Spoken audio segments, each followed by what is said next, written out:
Bonsoir. Des paysages grandioses, une nature exubérante, les couleurs et les parfums de l'océan Indien. Bienvenue sur l'île de la Réunion. Cette île qui sera notre port d'attache pour le tour du monde que vous a préparé toute l'équipe Thalassa. Un tour du monde qui commence en France, mais qui pourrait se passer partout où la mer bouge. Béatrice Berge a enquêté sur un mal sournois et tabou, le mal de mer. Un mauvais compagnon de voyage qui s'invite à bord de beaucoup de bateaux. Pourquoi sommes-nous malades en mer et quels sont les remèdes à ce mal qui touche presque tout le monde? Je pense qu'il y a au moins un tiers de marins qui sont, on va dire, pas bien. Des fois, ça arrive qu'on soit barbouillé toute la semaine.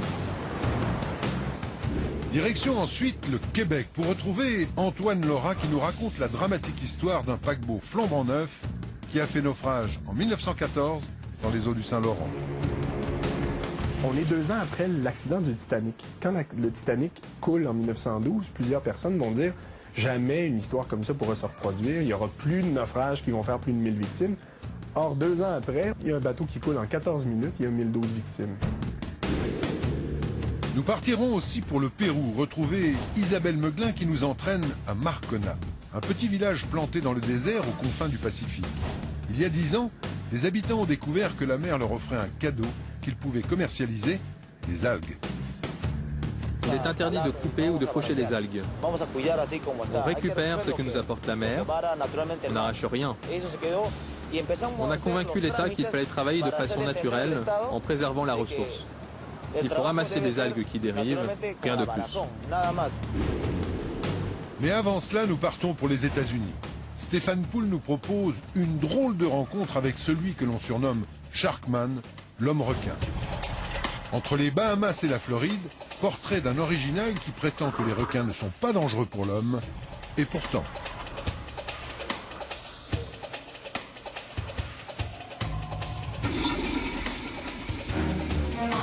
L'image a fait le tour du monde et de la planète Internet.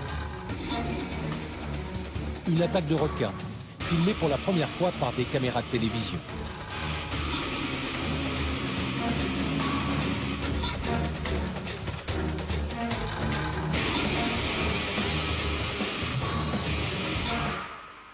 J'ai voulu savoir qui était cet homme assez fou pour narguer des requins et devenu l'un de ces héros de la toile qui font le buzz sur Internet. Le docteur Eric Ritter, diplômé de l'université de Zurich en Suisse, et qui se présente comme l'unique spécialiste mondial de l'interaction entre l'homme et le requin. Un rapide tour des forums de plongée m'apprend qu'il est au centre de discussions passionnées, admiré par les incontestés, voire détesté par les autres. Je voudrais vous parler maintenant des accidents de requins. Les requins ne veulent pas nous faire de mal. Ils peuvent nous mordre pour nous mettre en garde, mais ils ne veulent pas nous faire de mal. Qui se cache réellement derrière cet expert autoproclamé pour qui les requins ne représentent aucun danger pour l'homme?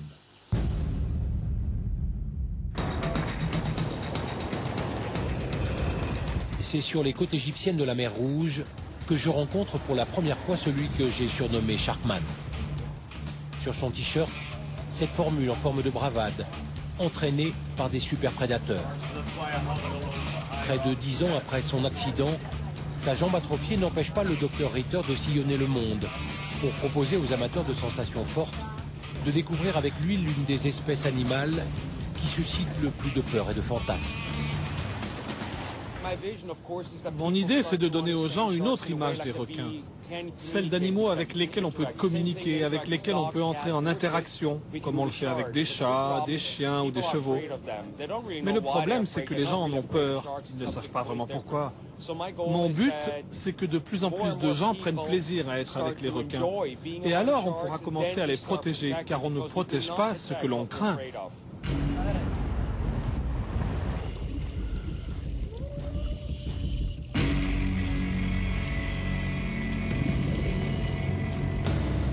Un face-à-face tranquille avec les dents de la mer.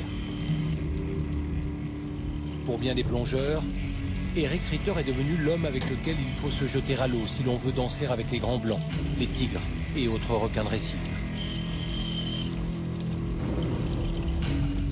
Celui qui va leur permettre d'entrer en relation avec ce super prédateur que les médias et le cinéma présentent comme un fauve sanguinaire. On aime les monstres, on aime lire des articles sur les animaux sauvages qui dévorent les gens.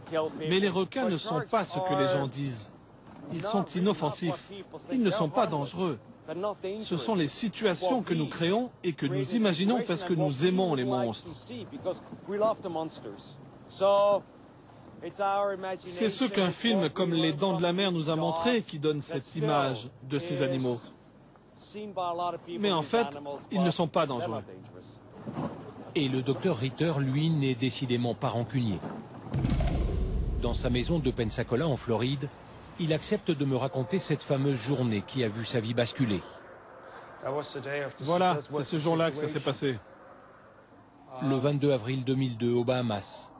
Il participe à un tournage pour une chaîne américaine, Discovery Channel.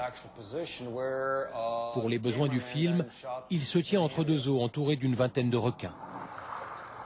Une expérience qu'il a maintes fois répétée dans le cadre de ses études sur le comportement de ces prédateurs, dont il cherche à prouver qu'ils sont inoffensifs pour l'homme. J'étais dans l'eau depuis 45 minutes et il y avait pas mal de particules de nourriture. Là, elle arrive et là, elle m'attrape. C'est une très grande femelle, elle tente de m'entraîner, j'essaye de réagir, mais pour moi, tout s'arrête. Eric Ritter va devenir le premier homme dont l'attaque par un requin a été filmée. De quoi bâtir un mythe et le propulser au rang de ceux qui savent de quoi il parle.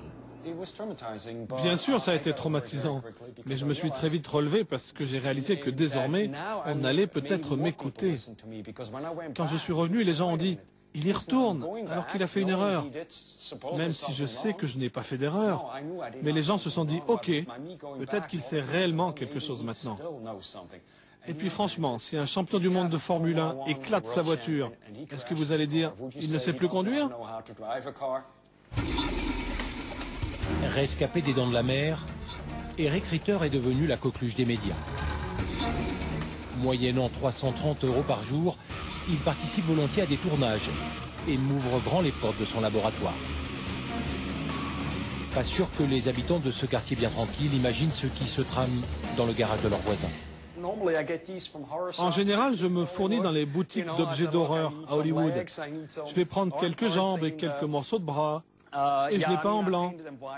Et puis au moment d'Halloween, je les glisse dans les poubelles. Et puis je regarde comment les voisins réagissent. Parce qu'ils ont l'air très vrais quand ils sont de couleur chair. Pas une attaque, pas une morsure, pas un coup de dent qui échappe à son expertise. Le docteur Ritter m'explique qu'il est régulièrement appelé à témoigner auprès des assureurs ou lors de procès pour analyser les circonstances d'une attaque de requin. Et pour cela, une petite reconstitution peut s'avérer fort utile. Ce que je peux voir ici, par exemple, c'est qu'il s'agit d'une cicatrice très étroite, ce qui signifie que le requin l'a attrapé avec sa mâchoire du bas.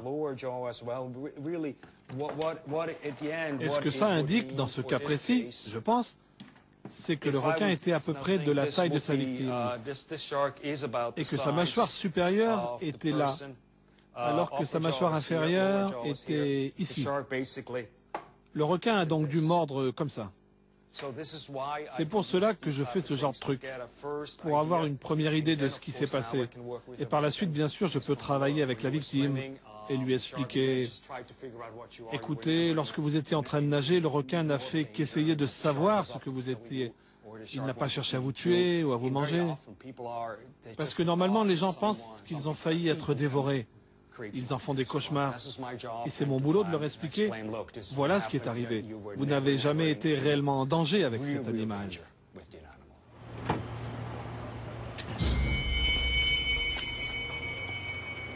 C'est pour cette raison qu'il a créé le SAVN, le réseau des victimes d'accidents de requins, une organisation destinée à apporter une aide psychologique à tous ceux qui, comme lui, ont survécu à une attaque.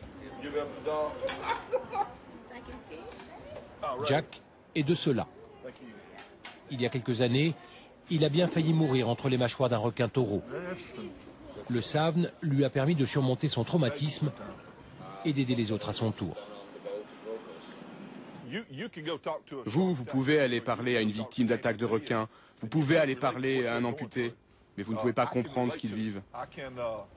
Moi, je peux le comprendre et leur dire, je sais ce que vous ressentez. Je peux leur dire, je sais par quoi vous passez. Je peux leur dire, je sais ce qui vous attend, comment vous allez devoir vous adapter. Je sais ce que vous endurez. Le simple fait de pouvoir leur parler, de communiquer avec eux en ayant vécu les mêmes choses, c'est essentiel. Revenir sur les lieux de l'accident n'a pas été facile. Mais aujourd'hui, Jack n'hésite plus à arpenter la plage du drame. L'occasion pour lui de faire partager sa bonne humeur légendaire. Et les filles, vous voulez pas venir ici jouer les figurantes? On n'a pas le temps, Jack. On dirait que c'est une seconde nature chez toi, les requins et les filles. Et les deux hommes se racontent leur accident de requin comme deux anciens combattants d'une même guerre. Il m'a coupé les 4 doigts de la main et il m'a laissé que le pouce. Et je me souviens avoir regardé et m'être dit, ça devrait faire mal. Mais les dents de requin sont tellement acérées que quand il mord, vous ne sentez rien. J'ai essayé de nager et le sang a commencé à se répandre autour de moi. Alors j'ai levé ma main amputée et j'ai commencé à nager avec mon autre bras, en mettant ma tête sous l'eau. Et c'est là qu'il m'a attrapé à l'estomac. J'ai une belle mâchoire de requin imprimée sur le ventre. Et je lui ai dit, tu m'as touché à l'estomac, mais tu n'as pas emporté le morceau. Alors j'ai recommencé à nager en arrière en direction de la plage et je voyais l'aileron qui venait vers moi dans l'eau. Alors j'ai essayé de le repousser et c'est là qu'il m'a attrapé par le bras droit et m'a entraîné vers le fond. Jack parviendra à regagner la plage. Mais le plus surprenant dans l'histoire, c'est ce qu'il dit aujourd'hui sur ces requins qui ont bien failli l'emporter par le fond. Cette plage est incroyablement sûre. Je veux dire, il y a beaucoup moins d'accidents qui s'y déroulent que juste là derrière, sur la route ou sur l'autoroute. Je n'ai aucune animosité contre ce requin. C'est comme cela qu'il vit. Je savais qu'en allant dans l'eau, je pénétrais dans son territoire. Alors je n'éprouve aucune haine vis-à-vis de lui. Ah, bien sûr, je n'ai pas apprécié ce qu'il a fait. Et j'aurais préféré qu'il me rende mon bras droit. Mais je me suis mis tout seul dans cette situation. La prochaine fois, je ferai gaffe. Et je n'irai pas nager à 6h30 le matin. Visiblement, les théories du Dr Ritter font des émules. La faute aux hommes, jamais aux requins.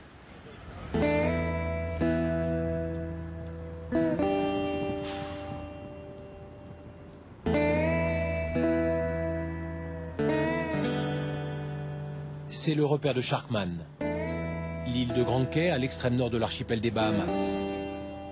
Un village de pêcheurs de quelques 200 âmes, entouré de mangroves, sur lequel Eric Ritter passe une grande partie de son temps. Ici, on est sur une île authentique, avec très peu de touristes.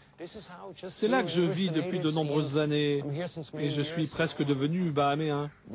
C'est l'endroit où il faut venir bosser, l'endroit où il faut être, car il se trouve qu'il est entouré de requins. Et c'est tout naturellement sur Grand Cay qu'il a ouvert son centre de formation, la Shark School. Une modeste bicoque installée sur le port, dans laquelle il donne des cours du soir à ceux qu'il faut bien appeler ses clients.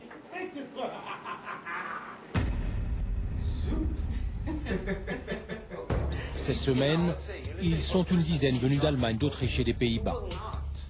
Moyennant 1 200 € le séjour, ces plongeurs amateurs assistent quelque peu médusés au show bien réglé du Dr Ritter.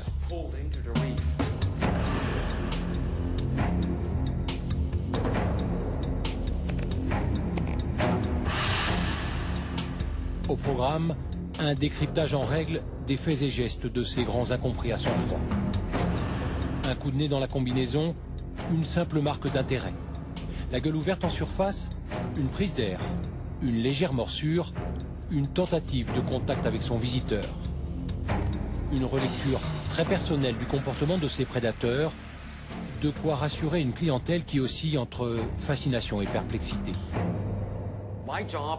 Mon boulot, c'est d'éviter les situations périlleuses. Et quand vous faites ça depuis longtemps, vous connaissez les moments qui peuvent être délicats au cours d'une plongée. Bien sûr, ces animaux sont un peu nerveux. Certains d'entre eux voient des hommes pour la première fois.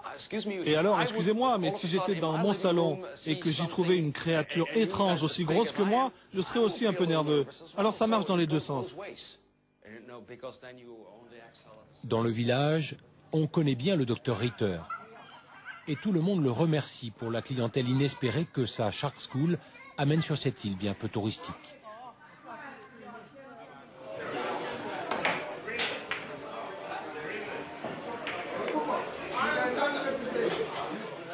Chez Rosie, le seul bar de Grand Quai, on a même fini par accepter ce drôle de zèbre qui décrit les requins comme des créatures des plus fréquentables. Pêcheurs de langoustes pour la plupart, les habitants de l'île côtoient quotidiennement toutes sortes de requins dont ils se méfient, même si les accidents sont plutôt rares dans les eaux du lagon. Ce gars est un peu fou, mais en même temps, il ouvre l'esprit de beaucoup de gens ici en montrant que les requins ne sont pas si dangereux que ça. De là à jouer les trompe-la-mort. Moi, je laisse ça aux Européens et aux Australiens. C'est l'aventure pour eux, le grand frisson. Ça les excite de nager au milieu d'une demi-douzaine de requins, de beaux requins, de raies manta, de toutes sortes de poissons ou de tortues. Ça les excite, mais moi, non. Et justement, le grand frisson, c'est pour aujourd'hui. Après la théorie, la pratique. Sous le regard amusé des locaux, Eric Ritter emmène sa palanquée de clients sur le terrain. On va s'éloigner de l'île pour gagner le large et rejoindre le site de plongée qui se trouve à 15 ou 20 minutes d'ici. C'est dans le Grand Bleu, sur une très jolie barrière de corail, et on espère y trouver pas mal de requins. Première surprise. Pour un baptême de plongée au milieu des requins, je trouve le docteur Ritter décidément très confiant. Peut-être un peu trop. 1, puis 2, puis 3, puis tous ses clients, dont certains bien peu aguerris, plongent seuls vers le fond, pendant que le formateur se prépare tranquillement à les y rejoindre. Deuxième surprise. Ce bateau d'assistance qui nourrit copieusement les requins de déchets de poissons.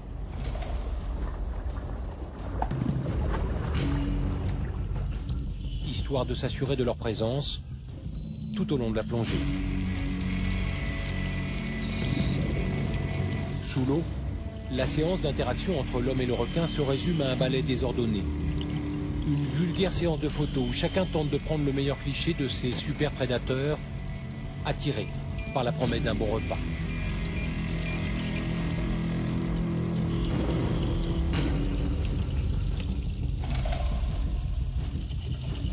Et au milieu des paparazzis, le docteur Ritter qui reste passif et finit même par se lasser et regagner le bateau un bon quart d'heure avant tout le monde. Son commentaire au retour a un peu de mal à passer. Bien sûr, je prends une grosse responsabilité en disant « Allez-y les gars, rien ne peut vous arriver ». Mais en même temps, ce n'est pas une grosse responsabilité, car je sais que rien ne va arriver, car nous ne sommes jamais dans un scénario qui autorise le plus petit risque de voir les requins se dire « Essayons de mordre cette personne pour voir ce qui va se passer ». Nous évitons ce genre de scénario. Et les gens qui viennent ici le font pour travailler avec des professionnels. Ils ne veulent pas simplement participer à une banale séance de plongée au milieu de requins qu'on nourrit pour se faire peur. Ils veulent apprendre et connaître l'interaction entre l'homme et le requin.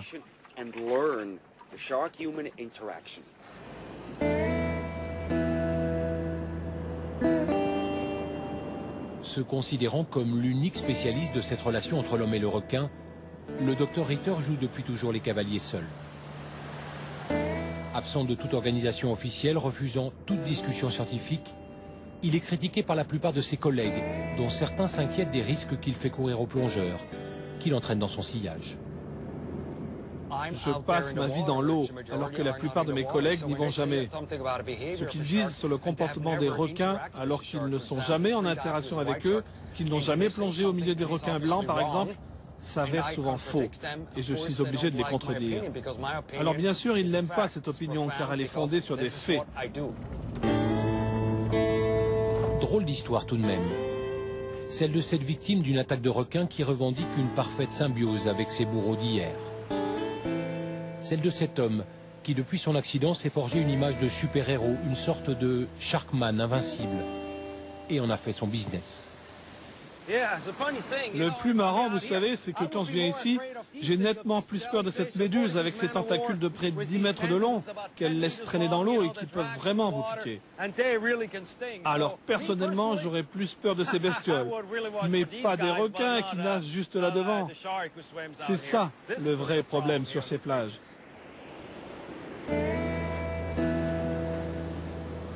Ces 10 dernières années, 170 attaques ont été comptabilisées sur les côtes de Floride. C'est bien peu comparé aux milliers de personnes qui se baignent chaque jour dans les eaux du golfe du Mexique. Mais au cours de ces attaques, 4 personnes ont perdu la vie, 4 victimes des requins qui n'ont sans doute pas suivi le scénario du bon docteur Ritter.